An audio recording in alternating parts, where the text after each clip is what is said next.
Il est 14h30, nous allons démarrer donc ce webinaire. Pascal. Merci Nicolas, bonjour à toutes et à tous.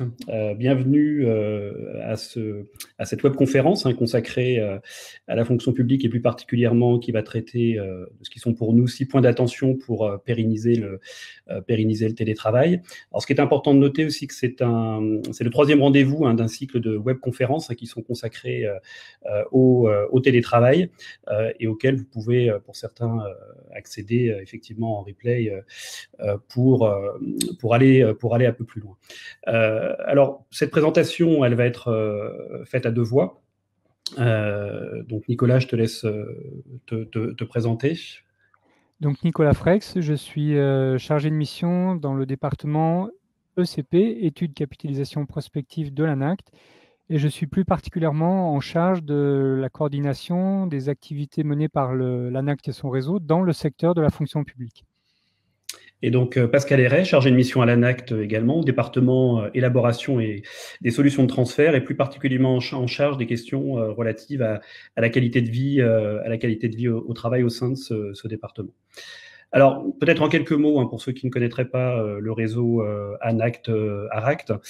Donc, on est un réseau qui est constitué d'une agence nationale, donc qui a 2 ancrages, une agence nationale sous tutelle du ministère du Travail et un réseau de 16 associations régionales et qui a une double mission, qui est d'une part de promouvoir l'amélioration des conditions de travail en agissant notamment sur l'organisation du travail et les relations professionnelles, et puis qui a aussi une vocation à concevoir et diffuser des méthodes, des outils pour concilier durablement qualité de vie au travail et performance. Et du coup, si vous souhaitez bien évidemment aller plus loin sur la connaissance du réseau et de ses ressources, nous vous invitons à aller sur le site à la fois de l'ANACT et des agences régionales. Alors, le propos que l'on va tenir et le contenu de notre intervention sur les 45 minutes de cette webconférence vont tourner autour principalement de 2 points. Un point qui va permettre de vous redonner quelques repères sur le travail à distance dans la fonction publique à travers 2 enquêtes récemment menées, et puis de reprendre aussi le cadre juridique qui est important puisqu'il y a quelques éléments de distinction par rapport au secteur privé. Et puis, ce qui est important aussi, c'est de partager avec vous les 6 points d'attention qui, de notre point de vue, sont nécessaires à avoir en tête pour consolider les pratiques du télétravail à distance au sein de la fonction publique. Et pour chacun de ces 2 temps, on prévoit, comme disait Nicolas, un petit temps de sondage, et puis il y aura un temps de questions-réponses pour chacun de ces deux temps, et puis il y aura bien évidemment un temps de conclusion, et on ouvrira sur les ressources qu'on vous conseillera pour ceux qui souhaitent aller beaucoup plus loin sur le sujet. Voilà, donc du coup, je donne maintenant la parole à Nicolas pour enclencher la première séquence. Oui, merci Pascal. Donc, pour dresser un peu le paysage de cette question du travail à distance, du télétravail dans la fonction publique, dans un premier temps, vous restituez quelques points saillants de différentes enquêtes qui ont été réalisées au cours des 6 derniers mois sur le télétravail dans la fonction publique.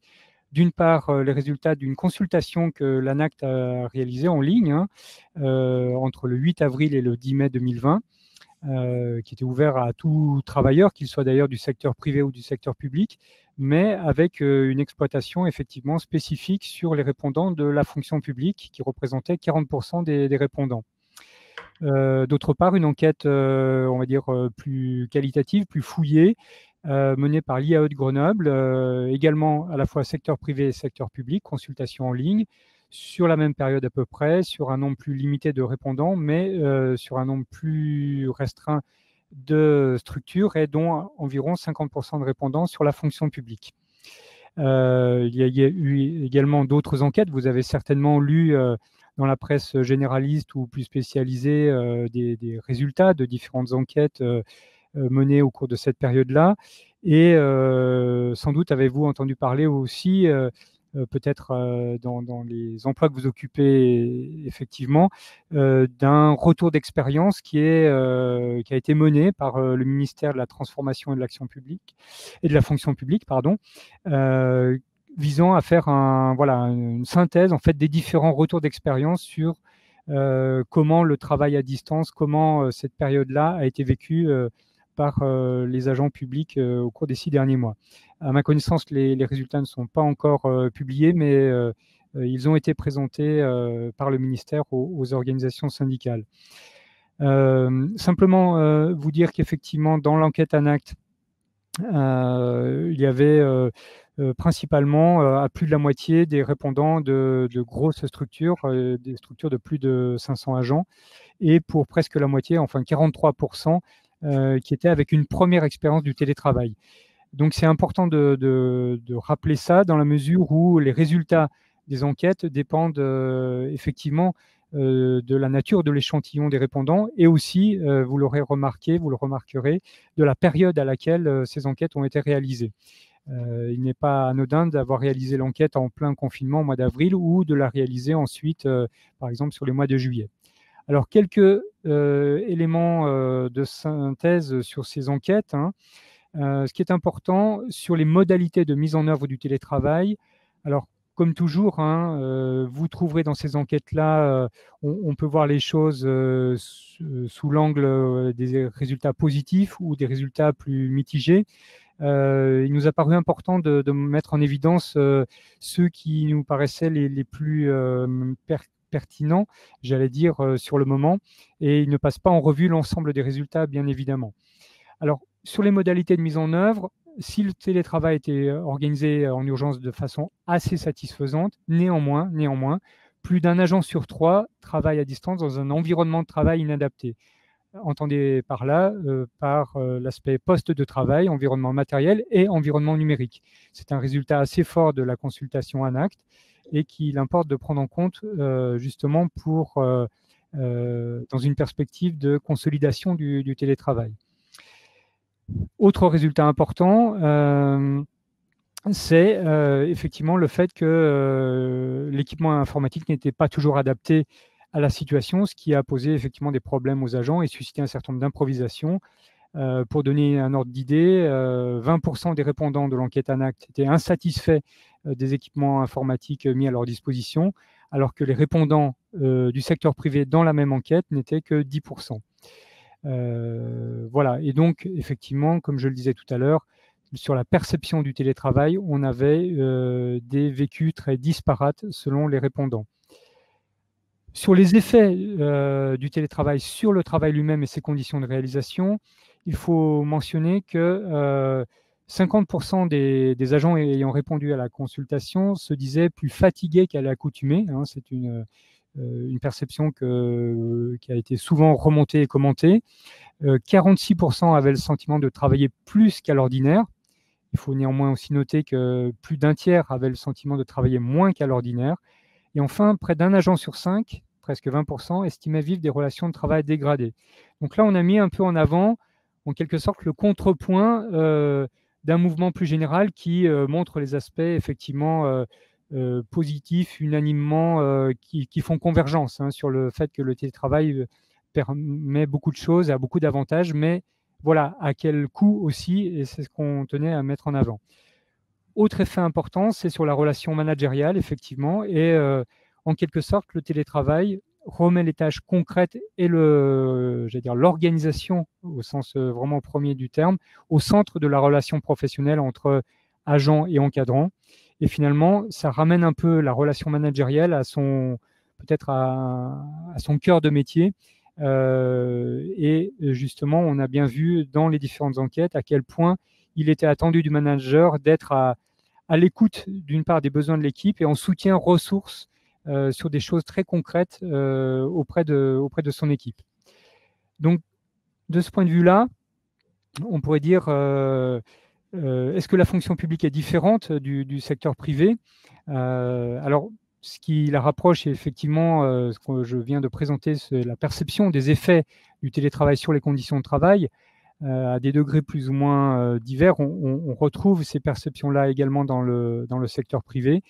Ce qui la différencie sans doute, c'est que d'une part, le télétravail était jusqu'à présent une pratique moins implantée dans la fonction publique que dans le secteur privé, qu'un certain nombre d'activités sont non télétravail ou plus difficilement en tout cas, puisque effectivement et en particulier peut-être dans les métiers de la fonction publique territoriale et hospitalière, il y a nécessairement une action qui se fait sur site, en présence, et enfin, de par la nécessité d'assurer la continuité du service public. Ce qui rend aussi les deux secteurs différents, c'est un cadre juridique différent. Alors, en une minute, vraiment rapidement, resituer le cadre juridique de la fonction publique qui a évolué. Vous aurez en mémoire qu'un nouveau décret est paru pendant le confinement, hein, le 5 mai 2020, pardon. Il modifie la loi de 2012 et le décret du 11 février 2016 qui organisait jusqu'à présent le télétravail dans la fonction publique. Alors, il faut mettre en avant ce qui a évolué en fait dans ce nouveau décret, c'est que la notion de régularité du télétravail a disparu et ce qui est apparu, c'est la possibilité de combiner plusieurs modalités, à la fois des jours fixes et des jours flottants, ce qui, de ce point de vue-là, rapproche beaucoup du cadre qui existe dans le secteur privé. Ce qui évolue également, c'est la possibilité étendue en fait, d'autoriser le télétravail pour des raisons de santé. Alors, c'est une disposition qui existait déjà dans le décret 2016, mais qui a été étendue aux notions de handicap et d'état de grossesse, avec l'implication du médecin de prévention. Je ne m'attarde pas là-dessus, on y reviendra si vous le souhaitez. Et un ajout qui est la possibilité d'autoriser le télétravail en raison de situations exceptionnelles perturbant l'accès aux services ou le travail sur site. Voilà, ce qui ne change pas, c'est que, et on en reparlera, c'est que le télétravail continue de s'inscrire dans un cadre contractuel et formel, hein, qui se met en place à partir d'une demande individuelle de l'agent, demande qui reçoit une réponse positive ou négative. Voilà. Donc, à ce stade-là de la présentation, nous voulions vous proposer un court sondage pour savoir si dans votre organisation, les effets du télétravail sur les conditions de travail sont majoritairement très positifs, plutôt positifs, sans effet mesuré à ce jour, ou à l'inverse, plutôt ou très négatifs, ou si vous ne savez pas. Alors, pour répondre, hein, vous avez un onglet sur votre droite qui est indiqué sondage. Donc, vous cliquez dessus et vous pouvez aller y répondre.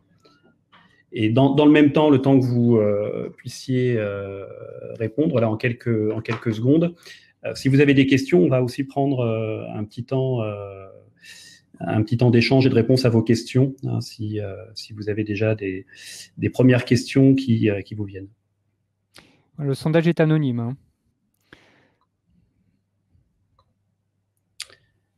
Donc, il y a quand même une première tendance qui s'esquisse et qui est assez largement positive, hein.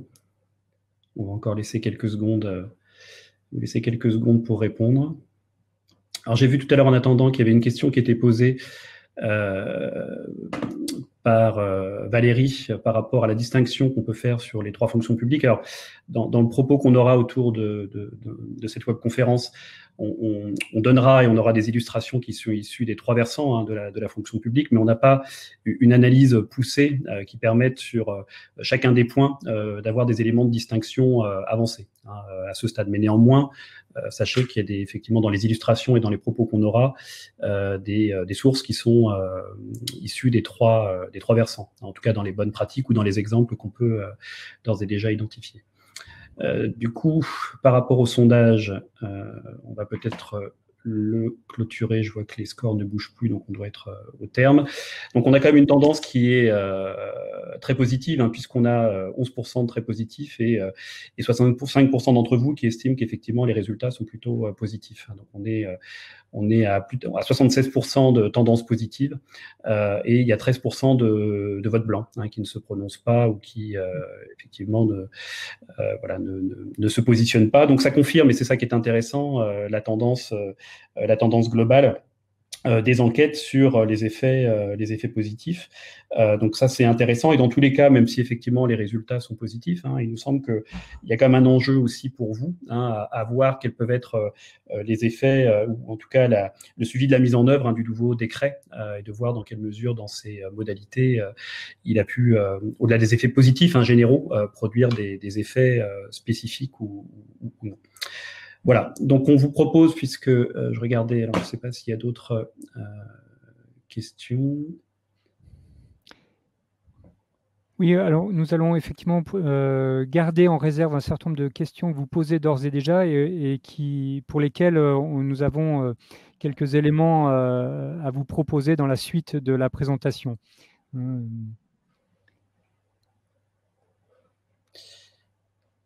Très bien. Alors du coup, on y reviendra tout à l'heure sur les questions qu'on n'aurait pas eu le temps de traiter pour le coup, sur le point un peu central de la présentation qui concerne les 6 points d'attention ou de vigilance que l'on souhaite partager avec vous.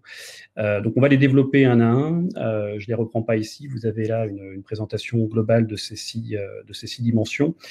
Vous verrez dans la présentation, on va vous présenter à la fois les enjeux, en tout cas de notre point de vue, pour chacune de ces dimensions, et ainsi que les pistes d'action et les illustrations qu'on a pu nous identifier face à ces enjeux et pour chacune de ces dimensions. Donc du coup, je repasse la main à Nicolas peut-être pour démarrer la présentation sur la première dimension qui est autour de statuer sur les grands équilibres en termes d'activité et d'effectifs. Ah, pardon. Excusez-nous, voilà. Alors peut-être dire au préalable que effectivement nous allons passer en revue ces 6 dimensions. Voilà, il faut bien les prendre dans un ordre plutôt qu'un autre, mais il n'y avait pas pour nous d'ordre d'importance prioritaire. On commence par cette dimension-là, mais on aurait pu tout aussi bien, en quelque sorte, commencer la rosace dans l'autre sens. Alors, derrière cet intitulé peut-être un petit peu abscon, qu'est-ce qu'on a voulu dire par statuer sur les grands équilibres en termes d'activité et d'effectifs? En fait, vous comprendrez que c'est la question de comment on pense à l'organisation finalement. Une organisation qui, de plus en plus, et malgré un contexte d'incertitude durable, voit se développer des formes, alors certains disent hybrides, d'autres mixtes, entre présentiel et distanciel. Alors il nous semble qu'effectivement, dans les enjeux en matière d'organisation, c'est certes de re-questionner l'organisation pour évoluer vers ces modes-là, mais en réfléchissant à partir d'une approche qui regarde les choses à travers l'activité, une activité de travail qui a voilà, qui est circonscrite d'une certaine manière, et non pas par par une analyse par métier ou par grande catégorie socio-professionnelle, quoi. De manière à ce que effectivement la réflexion puisse vraiment porter sur comment on fait bouger l'organisation justement dans cette perspective d'un autre équilibre présence-distance. Donc, ce faisant aussi, l'enjeu, c'est aussi d'accompagner l'évolution des compétences des agents et les trajectoires professionnelles. Et c'est également un enjeu un peu d'inclusion en quelque sorte, puisque il s'agit effectivement de prendre en compte un peu l'ensemble des populations. Le télétravail n'est pas seulement ne s'adresse pas uniquement aux agents fonctionnaires. On pourrait se dire aussi qu'ils peuvent concerner tout aussi bien les agents contractuels, les agents à temps partiel. Voilà, donc c'est vraiment l'idée de réfléchir aussi de manière inclusive. Et alors, pour aborder ces enjeux-là, et vous le verrez dans les autres diapositives qui suivent, chaque fois, nous avons décrit chacune de ces dimensions en resituant quelques enjeux, en décrivant quelques pistes d'action, bien sûr, qui ne font pas forcément le tour de la question, et avec quelques illustrations aussi pour ce faire. Et donc, il nous semblait que sur cet aspect-là, une des pistes d'action consistait finalement à recenser et mettre en débat les différents types d'activités qui peuvent exister ou coexister dans une même entité. Effectivement, par exemple, on peut avoir des activités qui sont exercées sur un site principal et des activités qui sont exercées sur des sites distants, particulièrement effectivement dans la territoriale, voire l'hospitalière. C'est peut-être moins vrai dans la fonction publique d'État. Il y a effectivement la question, l'activité est-elle télétravaillable ou pas? en fonction de son contenu, mais aussi en fonction de, comment dirais-je, de ce qu'on souhaite prioriser dans, par exemple, la relation aux usagers. C'est également dépendant de, on pourrait dire, des effectifs et des compétences présentes. Je donne un exemple. Si, par exemple, spontanément, on pourrait penser qu'un poste d'accueil, alors admettons dans un CCS ou un service état civil, voilà, on pourrait se dire que ces fonctions-là ne sont a priori pas télétravaillables, mais si on se dit aussi que dans tel service, il y a suffisamment de personnes pour tourner sur le poste d'accueil, de relation directe à l'usager, si il y a du travail en back-office qui peut être fait en télétravail, pourquoi ne pas autoriser finalement la possibilité de télétravailler à ces agents-là qui ont une part non négligeable qui peut se faire en télétravail. Voilà, donc ça illustre cette idée d'avoir une approche par l'activité et non pas simplement par le métier.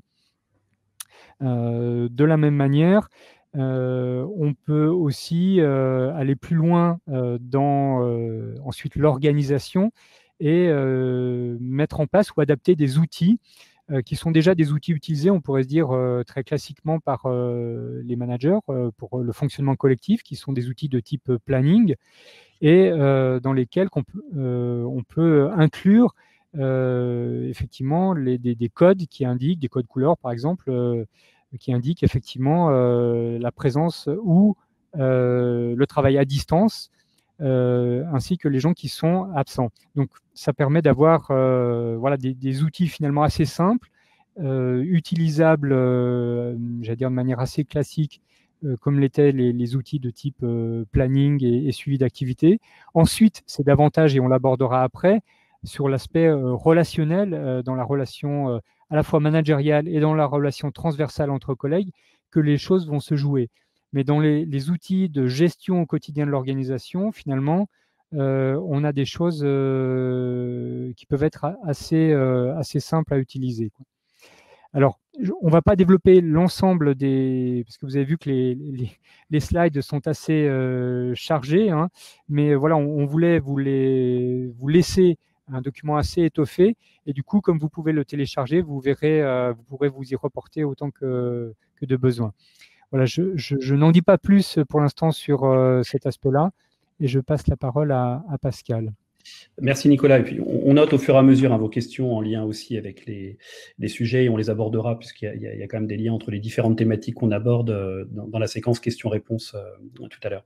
Donc il y a un deuxième point et un deuxième point d'intention qui est important, alors qui est plus classique, hein, qui est celui effectivement de pouvoir adapter l'environnement matériel et numérique des télétravailleurs, avec effectivement là une série d'enjeux qui sont importants à prendre en compte. Il y a un premier enjeu qui est bien évidemment d'agir sur ce qu'on appelle les déterminants, hein, des conditions de travail qui puissent être satisfaisantes pour les agents, c'est-à-dire comment on va travailler sur l'environnement de travail individuel, comment on va travailler sur l'ergonomie effectivement aussi des outils de travail. Donc c'est des choses très classiques, hein, par exemple sur vous êtes en télétravail, vous avez votre ordinateur portable, c'est un écran qui est possiblement plus petit que celui que vous avez l'habitude d'utiliser, qui n'est pas adapté peut-être à des activités où vous avez à traiter des schémas, des tableaux, ou en tout cas des données qui nécessitent effectivement sur la durée et sur une journée d'avoir un poste plus adapté. C'est aussi tout ce qui relève de l'ergonomie du poste de travail, fauteuil, hauteur du bureau, etc.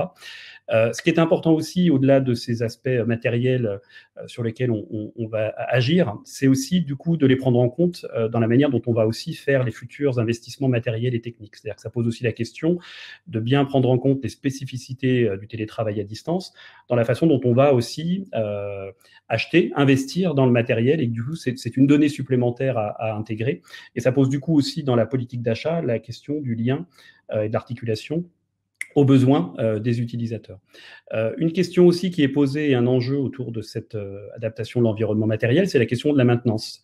La maintenance et l'assistance aux utilisateurs qui, quand on est en présentiel, se fait souvent à proximité, c'est-à-dire qu'on peut avoir soit un référent informatique ou quelqu'un ou un service de la DSI ou à proximité, ou en tout cas il y a des modes de travail qui sont institués par ces modes d'organisation en présentiel. Quand on est sur X personnes, X agents démultipliés sur différents espaces, la maintenance, elle s'organise autrement. Et du coup, ça pose aussi des questions du point de vue de l'organisation et des modalités de maintenance et d'assistance aux utilisateurs. Et puis, dernier enjeu, dernier point qui est aussi de point de vue important, c'est que au-delà, je dirais, du matériel, du contenant, il y a aussi la question du contenu et que sur un certain nombre d'activités où on a à traiter de l'information, à remplir des formulaires, à un moment donné, c'est aussi comment ce qui peut être du formulaire papier devient du formulaire dématérialisé. Si ce n'est pas le cas, du coup, l'usage de l'outil numérique à distance devient compliqué. Donc, encore une fois, là, quelques pistes d'action et quelques illustrations, mais sans forcément tout développer. Je vais en citer une ou deux à chaque fois. Quelques pistes d'action, c'est repérer dans un premier temps, faire un repérage des environnements déficitaires, c'est-à-dire de le faire via une enquête ou par des remontées de terrain qui peuvent être faites par le service de prévention ou de médecine du travail, parfois par le management lui-même. Mais ce qui implique du coup une autre piste d'action, c'est que le management soit aussi sensibilisé sur ces sujets-là. Mais en tout cas, qu'il y ait bien effectivement des remontées de terrain sur les besoins et les carences qui peuvent exister en la matière. Quelques exemples et illustrations qu'on peut aussi donner, c'est par exemple la réalisation qu'on a pu voir d'un guide d'ergonomie au poste de travail, qui donne des conseils aux utilisateurs sur la manière d'adapter leur poste de travail avec des consignes relativement claires et simples dans un langage accessible, je dirais, à tout agent pour bien comprendre comment se positionner avec quelques conseils simples. C'est aussi parfois des logiques d'autodiagnostic, une fiche d'autodiagnostic qui permet à l'agent de se poser les bonnes questions sur la manière dont il va adapter et utiliser son poste de travail du coup à distance ou à domicile. Voilà, donc je repasse la main du coup à Nicolas sur la prochaine diapo. Et encore une fois, s'il y a des points que vous avez repérés qu'on n'a pas abordés, on les retravaillera, on les rediscutera tout à l'heure. Oui, merci Pascal. Et dans la foulée, effectivement, en lien avec ce qui vient d'être présenté, le troisième point de vigilance, en quelque sorte, c'est autour de la question de l'usage et de l'apprentissage des outils numériques de travail à distance. Et il nous semble que, au vu effectivement des résultats des enquêtes que nous avons commentées tout à l'heure, il nous semble qu'un des premiers enjeux, finalement, c'est de prévenir le risque de renforcement de la fracture numérique, car il faut quand même bien avoir en tête que tout le monde n'a pas la même pratique du travail à distance et pas la même pratique des outils numériques, qu'il s'agisse des outils informatiques classiques, du bureautique, des outils numériques de communication à distance ou des outils numériques de travail collaboratif, quoi. Et de ce point de vue-là, il y a une attention particulière à porter sur cette dimension-là, dans la mesure où, on l'a vu aussi pendant la période de confinement imposé, c'est que l'apprentissage en quelque sorte sur le tas, il a aussi ses limites. Chacun cherche finalement à essayer de s'adapter, mais on a vu aussi la nécessité de repérer les agents qui pouvaient être dans une difficulté par rapport à cela. Et de ce point de vue-là, il est vrai que dans les pistes d'action, le fait de réaliser une enquête sur les difficultés rencontrées ou bien consolider les remontées à la fois des managers et des représentants des agents sur les agents qui seraient en difficulté dans l'utilisation des outils, ça nous paraît une dimension très importante en fait. De la même manière, pour faciliter l'usage et l'apprentissage de ces outils numériques, ça renvoie à la dimension d'avant qu'a présenté Pascal. C'est vrai qu'il faut penser à l'ergonomie de ces outils et justement dans les choix d'application, dans les choix de matériel, penser justement à une utilisation par le plus grand nombre. Voilà, c'est aussi la perspective que, on pourrait dire, l'ergonomie des outils numériques propose. Et de ce point de vue-là, par exemple, plusieurs exemples pour faciliter cet apprentissage.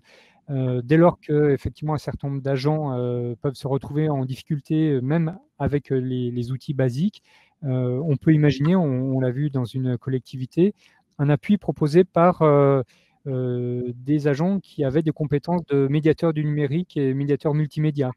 Pas forcément effectivement les agents qui travaillent dans les services informatiques, mais des agents qui ont l'habitude j'allais dire, de faire de la pédagogie vis-à-vis de populations qui sont peut-être moins familières des outils numériques. Et de ce point de vue-là, effectivement, recourir à ces compétences-là, lorsqu'elles existent, ça peut constituer une piste intéressante, de la même manière que organiser des outils d'entraînement aux outils numériques. Car ce qu'on a vu souvent, c'est qu'il faut finalement apprendre en situation, au moment où on est en réunion, au moment où on doit communiquer, au moment où on doit remplir des outils collaboratifs. Mais finalement, il y a peu de temps qui est prévu pour justement pouvoir s'entraîner, même à un instant court, à plusieurs, se transmettre quelques petites astuces. Voilà, et ça peut prendre ensuite la forme justement de webconférences qu'on voit en replay, qui peuvent être diffusées plus largement à une large majorité d'agents. Je repasse la parole à Pascal pour la dimension suivante. Alors là, on aborde la question, une question importante, qui est celle du management. Et elle est importante à deux titres. Elle l'est d'une part parce que le télétravail va modifier la relation managériale, ou en tout cas, il va nécessiter de l'adapter. Et puis le deuxième point, c'est que se joue aussi dans la mise en place du télétravail les conditions de travail, je dirais, des managers eux-mêmes, ou en tout cas par rapport à cette évolution de la relation qu'ils peuvent avoir avec les agents, à la fois du point de vue des agents et du point de vue du manager. Ça implique aussi du coup une forme d'appui, en tout cas de soutien aux managers eux-mêmes. En termes d'enjeux, ils sont à la fois des enjeux autour du développement ou de la consolidation ou de la valorisation de nouvelles ou certaines compétences managériales, autour de la confiance, autour de la disponibilité, autour aussi, et ça c'est important, de tenir compte à la fois des situations individuelles particulières qui peuvent se révéler dans le cadre de la mise en place du travail à distance, avec parfois des difficultés, et en même temps maintenir une dynamique collective. Donc c'est articuler, ou en tout cas trouver un équilibre entre cette dimension individuelle et collective qui est effectivement plus spécifique et plus importante à avoir en tête quand on est dans cette situation-là. Et puis il y a toujours des enjeux effectivement autour de fédérer, encourager et parier sur le collectif. Et le corollaire effectivement de cette question de la relation managériale, et notamment autour de la responsabilisation, de faire confiance, le corollaire, c'est clarifier les missions et les objectifs des agents. C'est-à-dire que pour que ça puisse fonctionner, il y a un enjeu à pouvoir aussi donner de la lisibilité sur les attendus, sur les objectifs, et du coup peut-être aussi les ajuster en conséquence pour les agents.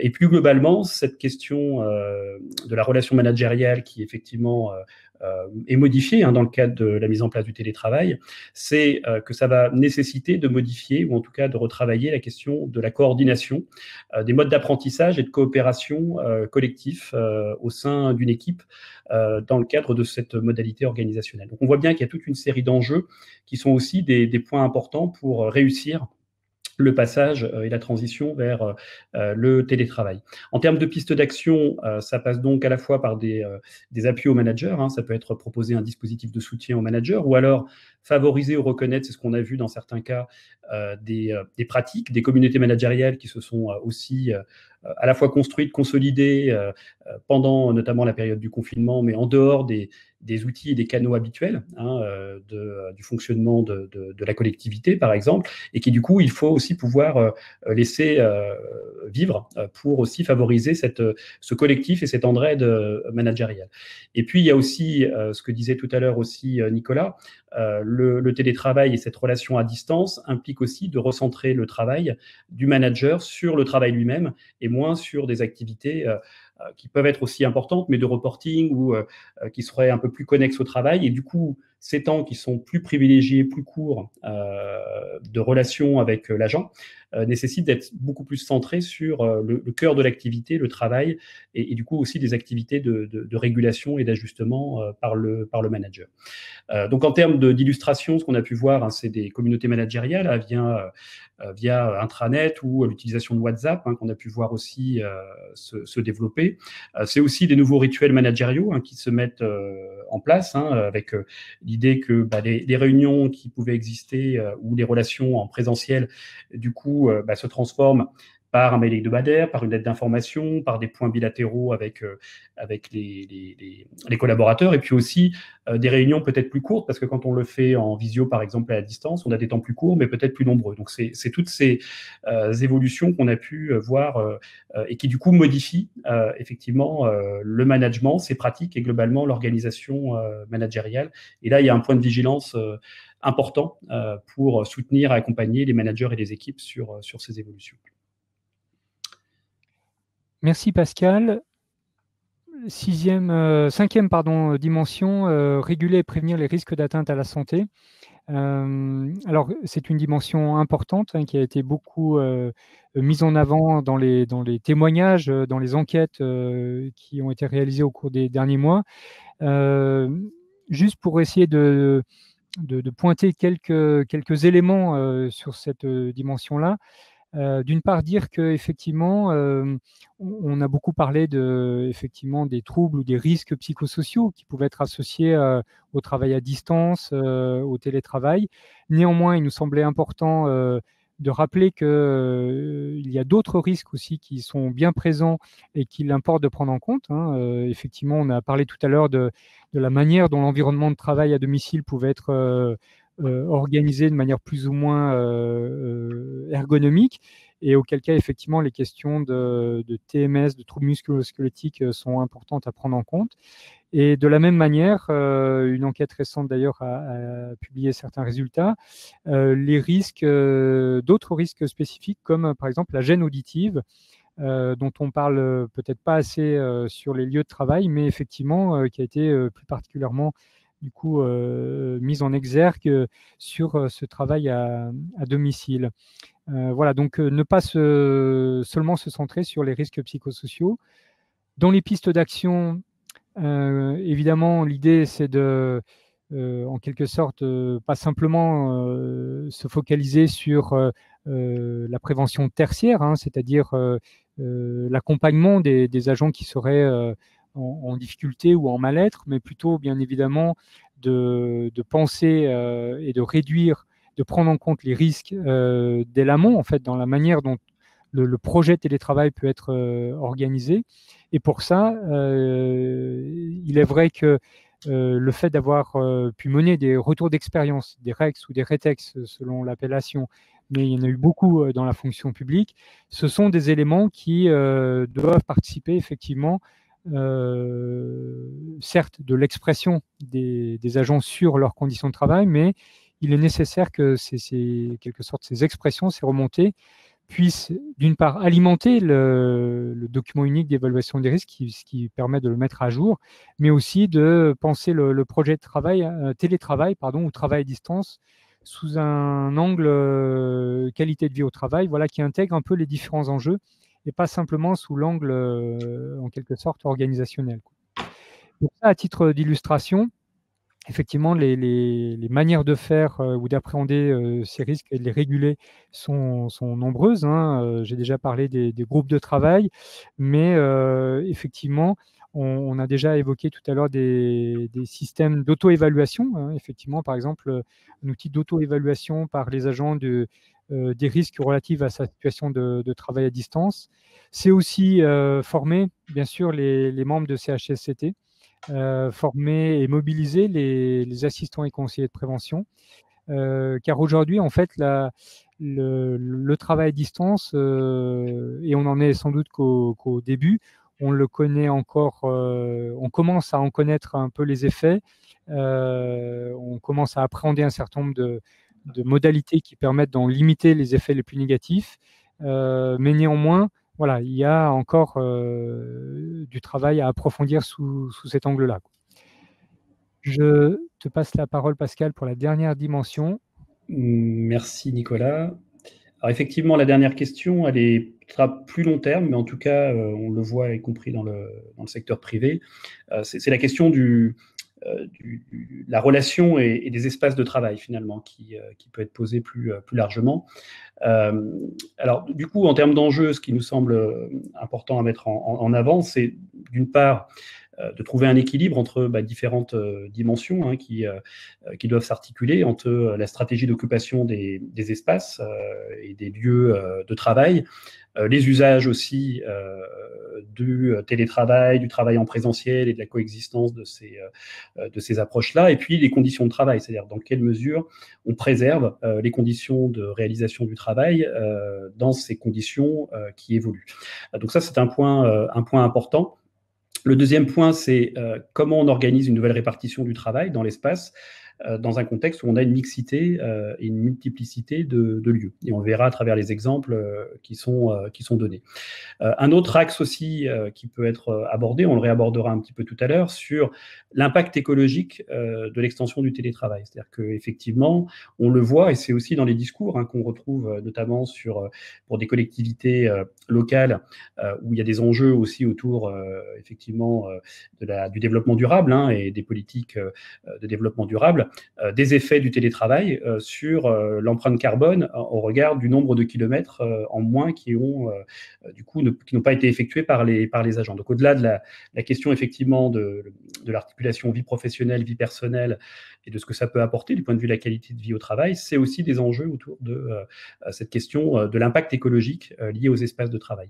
Et puis plus globalement, ça pose aussi la question de l'évolution du rapport à l'espace et de cette notion d'espace de travail. Autrement dit, quel bureau de demain? Et on voit bien qu'entre l'usage du numérique qui se renforce et qui va encore se renforcer autour de ce qui se développe derrière ça, c'est aussi toute l'économie autour du partage des locaux.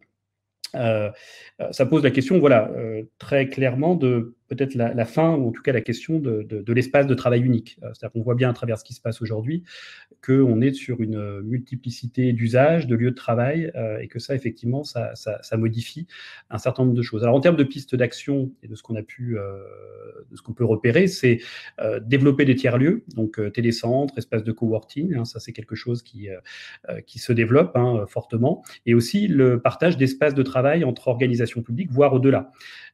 Et du coup, en termes d'illustration, pour terminer, ce qu'on a pu voir, ce sont des exemples, hein, c'est notamment la proposition d'une offre, on va dire, ou d'un catalogue interne d'espaces de coworking qui est proposé aux agents. C'est aussi le partage de locaux entre collectivités, avec des logiques de conventions d'échange qui peuvent permettre de mailler ou de prendre en compte à la fois les contraintes d'espace de travail et les questions aussi de lieu de vie, où finalement, moi, habitant à proximité d'une autre collectivité qui a des espaces, je peux, parce qu'il y a une convention d'échange avec la collectivité dans laquelle je travaille, je peux bénéficier effectivement d'un espace de travail qui est mis à disposition plus proche de mon domicile sur un lieu déporté.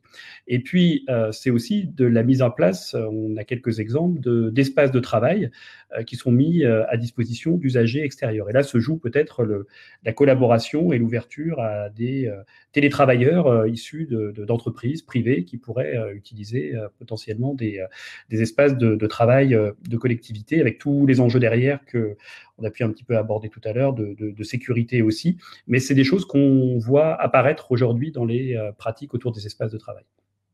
Voilà. Merci Pascal.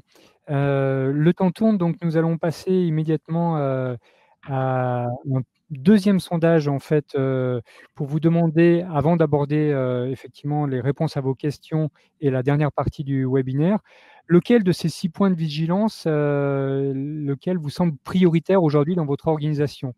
Voilà, vous avez le rappel de chacun des 6 grandes dimensions qui vous ont été présentées. Vous avez donc l'onglet sondage sur le bandeau de droite. Voilà, quelques secondes pour vous laisser le temps de répondre. Et on aura aussi du lien avec vos questions. Vous avez posé des questions beaucoup de questions concrètes, très précises, et je vous en remercie.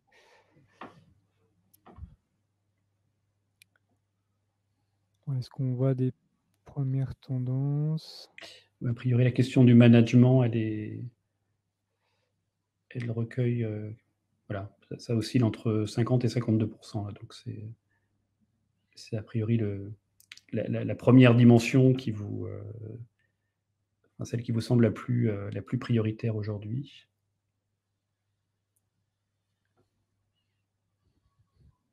Et ensuite, on a effectivement les deux,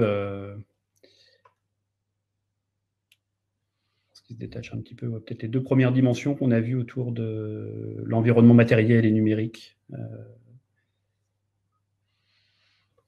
Oui, effectivement. Les deux points, là, je pense que si on... Voilà. Merci de vos réponses. Effectivement, vous êtes quasiment la moitié effectivement à considérer que la dimension prioritaire, elle est autour du management du travail à distance, du télétravail, suivi effectivement à part presque égal, on pourrait dire, hein. C'est à la fois l'environnement matériel et numérique, et puis juste un cran en dessous, vraiment ces questions d'organisation, voilà, quels sont les équilibres finalement sur activités réalisées à distance, activités réalisées en présence, quoi. C'est bien ce qu'on repère, nous, en tout cas, des retours terrain autour des questions qu'on partage aujourd'hui. Alors peut-être qu'on peut revenir sur les questions qui ont pu être posées et y apporter des éléments de réponse.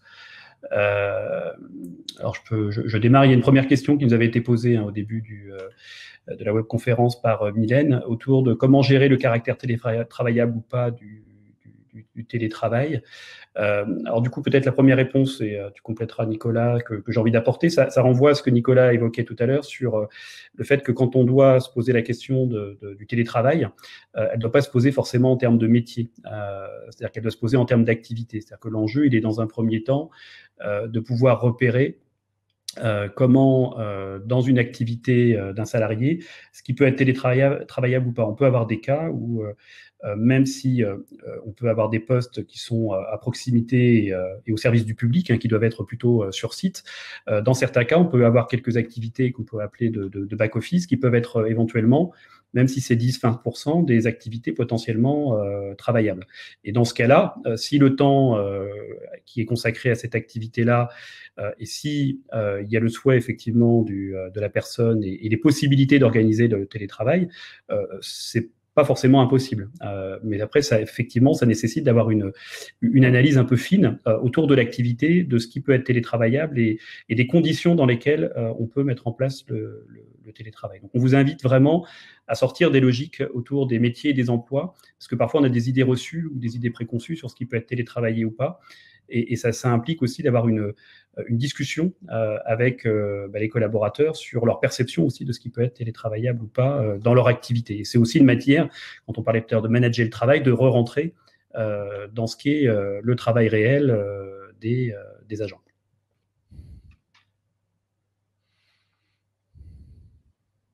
Oui, alors effectivement, d'ailleurs, un témoignage dans le chat d'Aurélie qui dit avoir fait un bilan par service et par activité avant la reprise d'activité sur ce qui l'est ou ne l'est pas. Et du coup, effectivement, tous les services ont trouvé des activités télétravaillables. C'est un témoignage intéressant qui effectivement va un peu dans notre sens, c'est-à-dire si on prend le temps de réfléchir un tant soit peu à ce grain d'analyse en quelque sorte, on peut trouver effectivement des activités télétravaillables, pardon, même pour des agents dont on penserait au départ que non, ils ne sont pas concernés, quoi. C'est l'exemple que je prenais tout à l'heure par exemple, d'un poste d'accueil, quoi. Après, oui, Pascal? Oui, il y avait un point là qui était un commentaire, mais qui du coup renvoie à ce qu'on disait tout à l'heure sur le management. C'est Aurélie toujours qui mettait en avant que les réunions sont plus courtes, effectivement, et plus efficaces. Et ce qu'elle met en évidence aussi, c'est que le relationnel a été maintenu, voire renforcé. Et ça, c'est une tendance qu'on retrouve dans les témoignages aussi, c'est que le télétravail, parce qu'il permet de recentrer peut-être sur des objets concrets et de mieux finalement utiliser son temps, favorise aussi les relations. On a des gens qui ne travaillaient pas ensemble, qui avaient peu de relations, qui, par le télétravail ou par le travail à distance, ont été amenés à travailler ensemble alors que ce n'était pas le cas avant. Donc ce témoignage est intéressant de ce point de vue-là. Je rebondis aussi sur plusieurs questions autour des outils pour faire du reporting, pour tracer en quelque sorte l'activité, et qui posent effectivement la question de la relation managériale, mais aussi comment dirais-je, en quelque sorte du relationnel, enfin, j'allais dire, du fait que dans le travail à distance, on est centré sur, on pourrait dire, la dimension d'efficacité.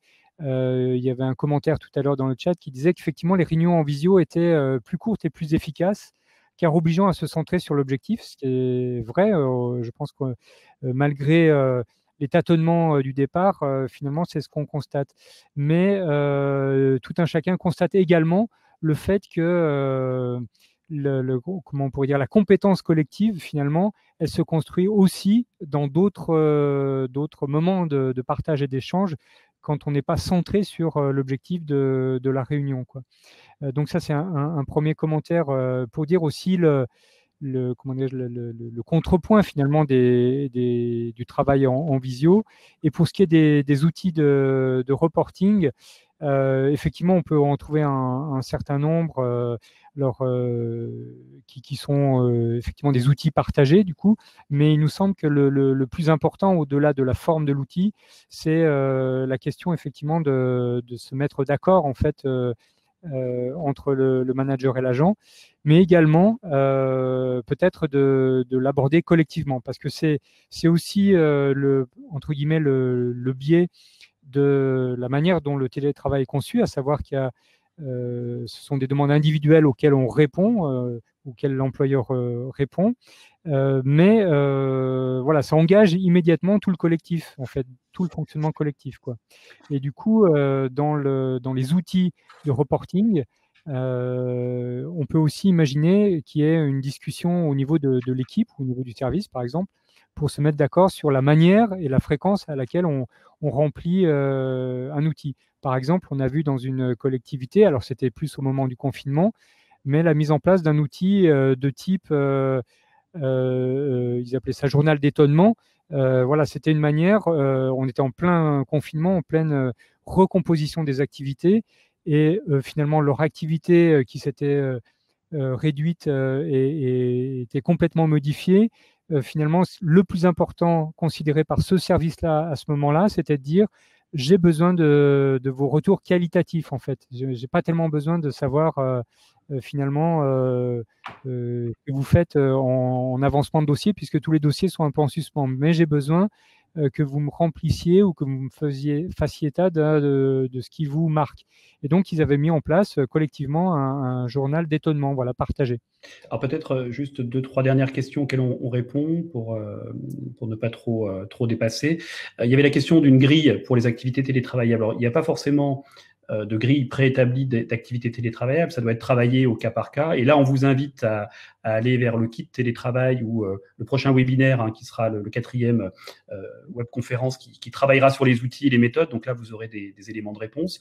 Il y avait une question très intéressante là par rapport au constat d'un nombre important d'encadrants qui finalement étaient réticents à rentrer dans le télétravail ou en tout cas à le mettre en œuvre. Et ça, c'est intéressant parce qu'on le voit à travers les exemples qu'on donnait tout à l'heure et les enjeux.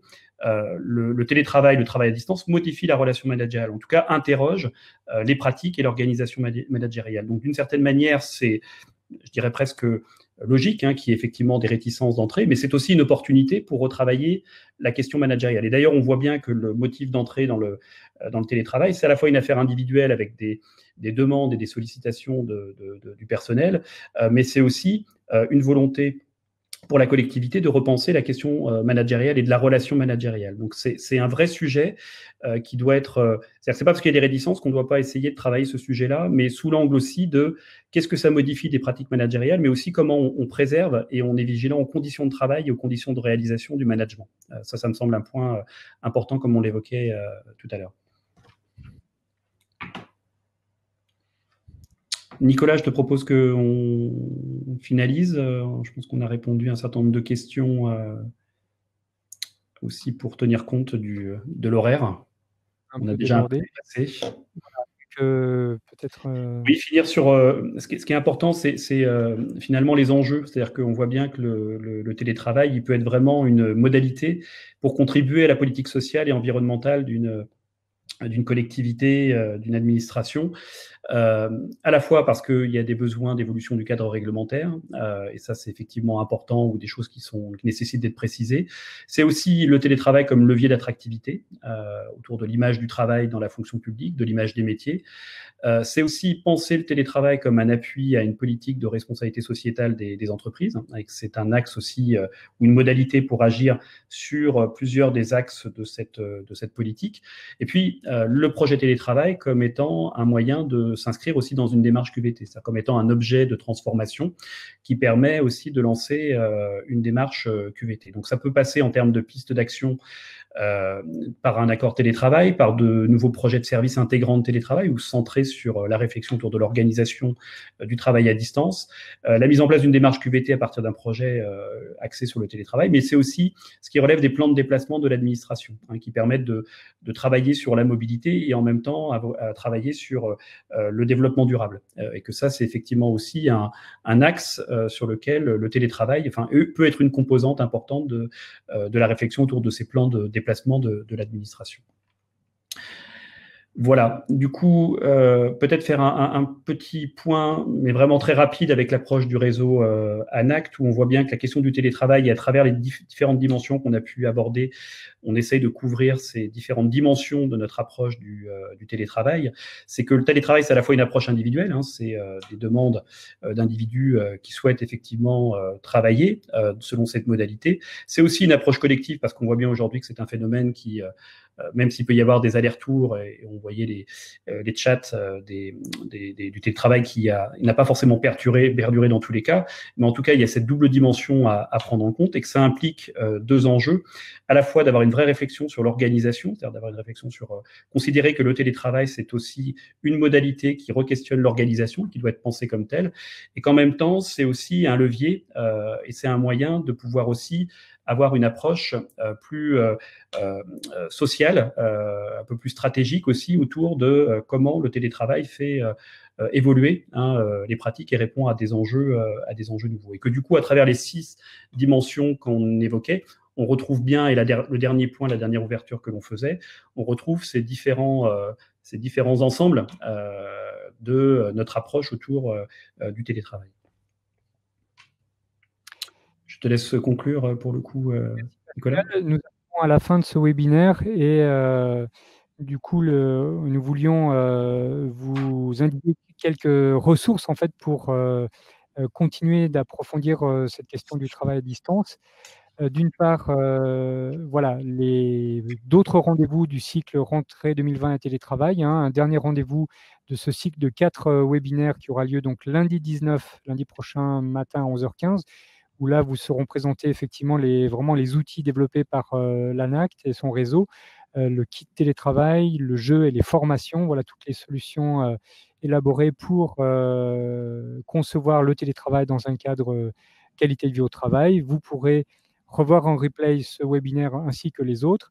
Et pour signaler également voilà, le site santétravail-fp.fr, qui est un site partenarial entre la MGEN et l'ANACT, et qui rassemble un certain nombre de ressources sur la prévention des risques psychosociaux, l'approche par la qualité de vie au travail, et effectivement un certain nombre de ressources mises en place justement dans le contexte de la crise Covid, et donc avec des éléments relatifs au travail à distance, et voilà, contenus et ressources qui sont sans doute utiles pour tous sur le sujet. Et je vous signale également le guide que la DGAFP a sorti tout récemment sur télétravail et travail en présentiel, avec des repères pour adapter les pratiques au mode de travail mixte, guide qui s'adresse aussi bien aux managers qu'aux agents. Et peut-être pour compléter le site Santé Travail qu'on évoquait à l'instant, il vous permet, en tout cas c'était une des questions posées tout à l'heure, de rentrer un peu plus finement aussi sur ce qui peut distinguer les 3 versants de la fonction publique. On commence et on a des éléments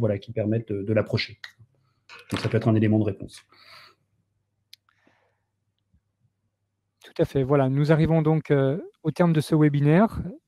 Nous vous remercions vraiment beaucoup du temps que vous avez passé avec nous. Merci beaucoup. Nous n'avons peut-être pas répondu à toutes vos questions, mais en tout cas, les questions autour des outils, voilà, nous les prenons en compte et comme vous était marqué dans le chat, voilà, ça fera l'objet d'une prochaine publication sur le site santé-travail fp.fr. Merci encore.